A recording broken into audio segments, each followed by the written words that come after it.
Gulistan news में आप सभी का एक बार फिर खैर मकदम करते हैं, स्वागत करते हैं। डीएसएसआरबी के पोस्ट इसको लेके काफी जो है सुर्खियां बटोर रहा है और कल से लगातार कांग्रेस पार्टी के काउंसलर जाकिर हुसैन के ट्वीट के बाद अब ये सुर्खियां बटोर रहा है। बताया जा रहा है कि करगिल के लिए खासकर 36 से ज़्यादा डीएसएसआरबी के खासकर फूड डिपार्टमेंट के पोस्ट जो हैं वो डाइवर्ट करके लेह जो है वो भेजा गया है। इस खबर में कितनी सच्चाई है और क्या इसकी फैक्ट्स और फिगर हैं, हमारे साथ बात करने के लिए कांग्रेस पार्टी के दो खास काउंसिलर हमारे साथ बात करने के लिए मौजूद हैं। शेख मोहम्मदी के साथ साथ जाकिर हुसैन हमारे साथ हैं और इसी इशू पे हम एलएचडीसी करगिल के चीफ से भी बात करके जानने की कोशिश करेंगे, क्योंकि बताया जा रहा है कि इससे पहले एलएचडीसी करगिल की तरफ से भी एक रिप्रेजेंटेशन दिया था और अब उस रिप्रेजेंटेशन का क्या हुआ है, उसके ऊपर किस तरह की रिएक्शन यूटी एडमिनिस्ट्रेशन की तरफ से मिला है, वो भी आप तक हम पहुंचाने की कोशिश करेंगे। जाकिर साहब, कल जिस तरह से आपने ट्वीट करके बताया कि 36 पोस्ट इस करगिल के वो डाइवर्ट करके लेह भेजा गया है, इसमें कहां तक सच्चाई है, क्या फैक्ट्स और फिगर हैं आपके पास? बिस्मिल्लाहिर्रहमानिर्रहीम। बहुत बहुत शुक्रिया। ये सच है क्योंकि कुछ दिन पहले हमने कुछ रिलायबल सोर्स से पता किया था कि सही में कुछ पोस्ट डिस्ट्रिक्ट कैडर के पोस्ट जो है वो करगिल से लेह शिफ्ट हुआ है या नहीं।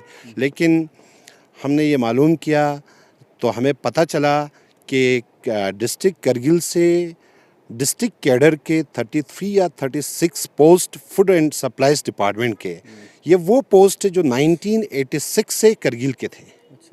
उन सारे पोस्ट को शिफ्ट करके लिया है। उसमें से मैंने कुछ फिगर्स लाया है। ये टोटल 33 पोस्ट है, उसमें से 26 क्लास 4 के पोस्ट है और 7 स्टोर कीपर्स के पोस्ट हैं। ये सारे पोस्ट जो है डीएसएसआरबी को रेफ़र किया हुआ था एडवर्टाइजमेंट के लिए, ताकि हमारे बच्चों के लिए इंटरव्यू निकाल सके और बच्चों को रोज़गार का मौका फराहम हो सके। लेकिन बदकिस्मती यूटी एडमिनिस्ट्रेशन की इंटरवेंशन की वजह से इन सारे पोस्ट को डीएसएसआरबी करगिल से विदड्रॉ किया है और लेह के डिस्ट्रिक्ट लेह के डिस्पोजल पे दिया गया है, करगिल से कम्प्लीटली शिफ्ट करके। कब की ऑर्डर है, कब ये कहा गया है? ये शायद मेरे ख्याल में इसी 1-2 महीने में हुआ है।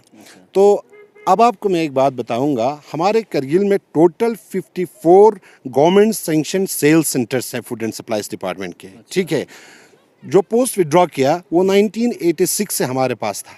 ये कोई यूटी का दिया हुआ पोस्ट नहीं था, ये वो पोस्ट थे जब हम अर्स्टवाइल स्टेट के साथ था। लेकिन 36 पोस्ट का यहाँ से शिफ्ट करके लेना, तो आप ही बताइए इससे मतलब अनएम्प्लॉयमेंट कितना ऊपर चढ़ेगा। ऑलरेडी हमारे सारे बच्चे जो है हिंदुस्तान के डिफरेंट यूनिवर्सिटीज़ से ग्रेजुएशन करके, पोस्ट ग्रेजुएशन करके, कुछ पीएचडी करके सारे वापस आ चुके हैं अपने स्टडीज़ को कंप्लीट करके। लेकिन सारे बच्चे आज जॉब अपॉर्चुनिटीज़ जो है वो खो चुके हैं, उनको कोई जॉब अपॉर्चुनिटीज़ नहीं मिल रहा है। ठीक है, इसके अलावा in addition to this 36 posts, UT Jammu Kashmir ने यूटी लद्दाख को 104 पोस्ट दिया है, जिसमें से ये 104 पोस्ट जो आपको यूटी जेएंडके ने दिया है, ये यूटी लद्दाख के लिए दिया है। ये दोनों डिस्ट्रिक्ट के बीच इक्वली डिस्ट्रीब्यूट होना चाहिए था। लेकिन बदकिस्मती से हमारे करगिल डिस्ट्रिक्ट को उस 104 पोस्ट में से सिर्फ 48 पोस्ट दिया गया है यूटी एडमिनिस्ट्रेशन से। ये भी हमारे बच्चों के साथ नाइंसाफ़ी है, डिस्क्रिमिनेशन है। अच्छा, अब अभी ये सारे पोस्ट शिफ्ट होने के बावजूद जो है अभी हमें 7 स्टोर कीपर के पोस्ट की कमी है, शॉर्टेज है, फुकदान है आपके डिपार्टमेंट के अंदर। अच्छा, 26 क्लास 4 के जो पोस्ट है उसकी शॉर्टेज है। अदरवाइज आपको क्या है, जो आपको 54 जो सेल्स सेंटर गवर्नमेंट ने जो डिस्ट्रिक्ट करगिल के अंदर जो सैंक्शन करके दिया है, हर एक सेल्स सेंटर पे गवर्नमेंट के नॉर्म्स के हिसाब से एटलीस्ट एक स्टोर कीपर और एक तराजूदार या एक क्लास 4 तो होना चाहिए। आज बहुत इस 54 सैंक्शनड सेल सेंटर में से बहुत सारे ऐसे सेंटर्स हैं, सेल सेंटर्स हैं, जहां स्टोर कीपर ही नहीं है, जहां तराजूदार ही नहीं है, जहां क्लास 4 ही नहीं है। एक स्टोर कीपर के चार्ज में कम से कम 4 या 5 स्टोर रखा गया है। आप काउंसिल के मेंबर भी हैं एलएचडीसी के, तो LHDC करगिल का इस पे किस तरह की रोल बनता है, क्योंकि डिस्ट्रिक्ट लेवल पे जो रिक्रूटमेंट्स होते हैं उनमें LHDC का बहुत बड़ा रोल रहता है। बिल्कुल सही है। कुछ दिन पहले हम सीसी साहब से मिलने गए थे। सीसी साहब ने हमें बोला कि हमने इनको डिफरेंट प्लेटफॉर्म्स पे हमने ये इशू टेकअप किया है और सीसी साहब ने यूटी लद्दाख को लिखा भी है। तो यूटी लद्दाख के पास ये सारी चीज़ें जो है अंडर कंसिडरेशन है, लेकिन अगर यूटी लद्दाख को कुछ करना होता तो कर ही लेते।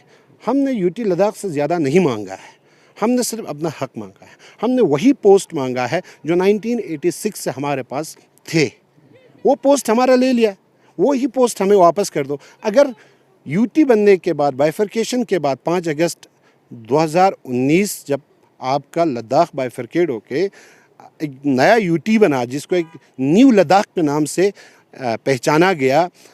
अब अगर न्यू लद्दाख की बात जब आप करते हैं तो जो हमारे LG साहब बैठे हुए हैं या उनके बाकी एडमिनिस्ट्रेशन के जो लोग बैठे हुए हैं, ऑफिसर साहिबान बैठे हुए हैं, कमिश्नर सेक्रेटरीज हैं, आपके जो एडवाइज़र साहिबान हैं, अगर नया लद्दाख का सपना अगर लोगों को अगर आप दिखाना चाहते हो तो कम से कम आप नए पोस्ट क्रिएशन करो।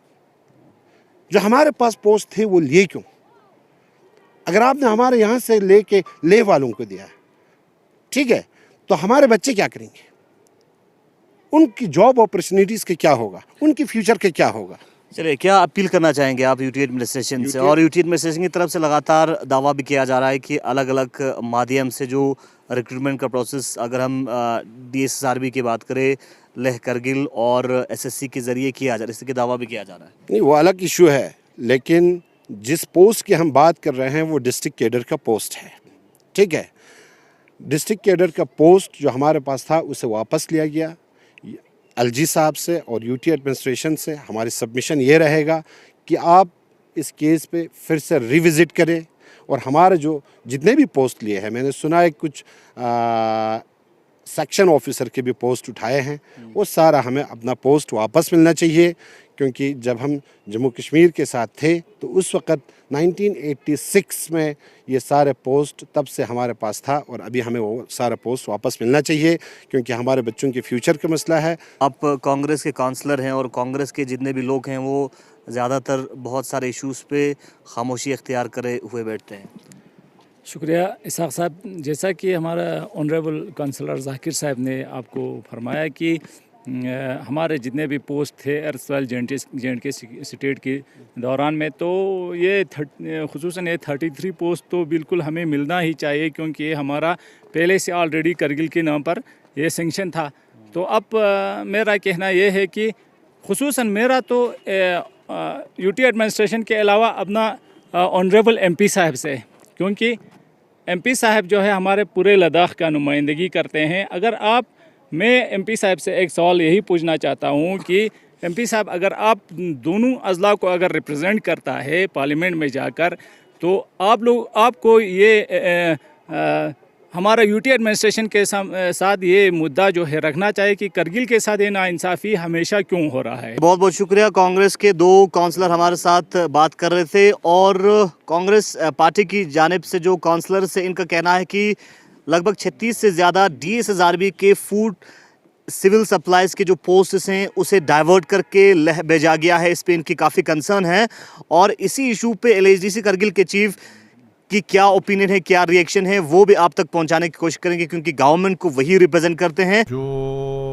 अभी आप फरमा रहे हैं कि हमारे जो फूड एंड सप्लाईज डिपार्टमेंट में 36 पोस्ट जो हैं ले शिफ्ट किया गया है, तो उसमें हकीकत ये है, मैं आपको यहाँ पे क्लियर करना चाहूँगा कि इसमें क्या हुआ है। आपका बिफोर यूटी और यूटी बनने के बाद कुछ टोटल पोस्ट वहाँ से हमें ये आ गया कि हर डिपार्टमेंट का कि इतने एलोकेशन आपको किया गया है यूटी लद्दाख को। तो इसमें यूटी एडमिनिस्ट्रेशन ने क्या किया है, आपका ख़ासकर फूड एंड सप्लाईज डिपार्टमेंट ने, कि हमारे जो टोटल जो ऑलरेडी हमारे पास वैकेंसीज़ थे, चाहे वो आपका इसमें हो, आपका वेविंग मैन हो, चौकीदार हो या आपका स्टोर कीपर हो वगैरह सारा, तो उसमें क्या किया है यूटी एडमिनिस्ट्रेशन ने, फूड एंड सप्लाईज ने दोनों को, क्योंकि जितना हमारे पास ऑलरेडी था उसमें से थोड़ा सा कम आया, वहाँ से J&K में से जब आ गया तो कम आया, उसको बराबरी करने के लिए इन्होंने क्या किया, दोनों डिस्ट्रिक्ट को बराबर करने के लिए हमारे यहाँ से कुछ पोस्ट्स को इन्होंने शिफ्ट दिखाया वहाँ पे ले डिस्ट्रिक्ट में, जिसमें मैं आपको डिटेल में बताऊंगा कि जैसे स्टोर कीपर है, स्टोर कीपर के हमारे पास ऑलरेडी सेंक्शन पोस्ट है 54, जिसमें से अभी जो इन्होंने डाटा दिखाया कि 7 पोस्ट जो हैं लेह को शिफ्ट करने के लिए कहा, जिसमें से अभी हमारे पास 47 बचे। इसी तरह अकाउंटेंट का एक जो है शिफ्ट करने के लिए, असिस्टेंट अकाउंटेंट, सीनियर अकाउंटेंट और क्लास 4 के इन्होंने चौकीदार का दिखाया है आपका, हमारा चौकीदार कहें या वेविंग मैन 26। तो ये मिला के टोटल 36 पोस्ट होते हैं, जिसमें ये कहा गया कि इसको हमें, क्योंकि दोनों डिस्ट्रिक्ट ले में बराबर करना है, इसलिए यहाँ पे पहले ज़्यादा था तो हम इसको कम कर रहे हैं। तो लिहाजा इस पर हमने बड़ा स्ट्रांगली रिएक्ट हमने बहुत पहले भी किया था। तो हमने ऑलरेडी आपको मैं यहाँ पे दिखाता हूँ कि 28 जनवरी को हमने ऑलरेडी एलजी साहब को इसके बारे में लेटर लिखा है, क्योंकि हमारे पास ऑलरेडी जब सेंक्शन पोस्ट है तो आप उसको क्यों काट रहे हैं? ठीक है, आप ले को जितना देना है दे दो, हमें कोई नहीं, उसके लिए आप खुद क्रिएट कीजिए। आप खुद तो एक पोस्ट क्रिएट नहीं कर पा रहे हैं, तो यहाँ से काटने का कोई फ़ायदा उसमें उनका जस्टिफिकेशन नहीं बनता है। तो हमने कल भी मैंने इसके बारे में एलजी साहब ने बात किया है और एडवाइज़र साहब ने हमारे डीसी साहब से अभी फिर डिटेल मांगा है। तो मैंने आज सीएपीडी वालों को फिर लाके पूरा डिटेल लाके हमने ये पूरा डिटेल बना के मैं अभी फिर एडवाइज़र साहब को भेज रहा हूँ कि कितने पोस्ट इन्होंने यहाँ से वहाँ शिफ्ट करने के लिए बोला है। बाकी हमें ये एतराज़ नहीं है कि आप ले को मत दे दो या क्यों दे रहे हैं, ले में दे दीजिए। आप जो उनका प्रीवियस स्ट्रेंथ था उनको तो वही स्ट्रेंथ रहना चाहिए। करगिल में एल्सवाइल JNK से पहले जो स्ट्रेंथ था वही रहना चाहिए। यहाँ से काट के वहाँ देने का कोई जस्टिफिकेशन नहीं बनता है। अगर आपको बराबरी करना है तो वहाँ आप क्रिएट कीजिए। तो काउंसिल ने इस पर स्ट्रांगली रिएक्ट किया और अभी ये हमने डाटा फिर बना के हम फिर भेज रहे हैं। और हमने ये कहा कि हमारे पोस्ट जो हैं जो ऑलरेडी पहले हमारे पास सेंक्शन थे वो हमें देने के लिए तैयार बिल्कुल नहीं है, और डिस्ट्रिक्ट कैडर पोस्ट है और इसका जो मैंडेट है वो काउंसिल को है। और चूंकि ये सारे सेंक्शन पोस्ट थे पहले से, कोई नया पोस्ट क्रिएट तो है नहीं, तो यहाँ से वहाँ काट के देने का कोई जस्टिफिकेशन नहीं बनता है। मैंने एलजी साहब से खुद भी कल उनके नोटिस में लाया, उन्होंने एडवाइज़र साहब को बोला, एडवाइज़र साहब ने डीसी साहब को बोला डिटेल दे दो, वो हम जो है हमने आज दे दिया है। तो मैं अपनी तरफ से भी फिर एडवाइज़र साहब को ये सारे डिटेल हमने अभी निकाला है बैठ के, वो सारा हम दे रहे हैं।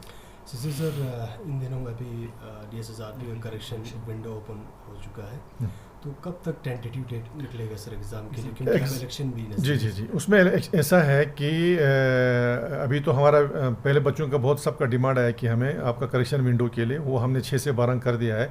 जो ही ये विंडो आपका क्लोज हो जाएगा 12 तारीख को, इमीडिएटली उसके बाद हम इंशाल्लाह डेट निकालेंगे। और हमारा भी यही है कि मई के 15 से पहले हम एग्ज़ाम्स कंडक्ट करें इंशाल्लाह, तब तक रास्ता वगैरह भी खुल जाएंगे। उसमें रिजल्ट का भी कुछ डेट होगा सर? क्योंकि नहीं, रिजल्ट का तो कोई जब नहीं, आपको एग्ज़ाम लेने के लिए प्रॉब्लम है आपका, इसमें इलेक्शन के दौरान रिज़ल्ट आउट होने में कोई इशू नहीं है आपका। तो रिज़ल्ट आज क्योंकि OMR होगा और रिज़ल्ट में ज़्यादा टाइम इस बार बिल्कुल लगने वाला नहीं है आपका। तो टेंटेटिव डेट हम भी ये भी बात मान के चलिए बिफोर इंशाल्लाह 15 मई हमारा भी एग्ज़ाम होगा। और जो ही ये विंडो क्लोज़ हो जाएगा 12 तारीख को, उसी के 2 या 3 दिन में डेट्स आ जाएंगे आप।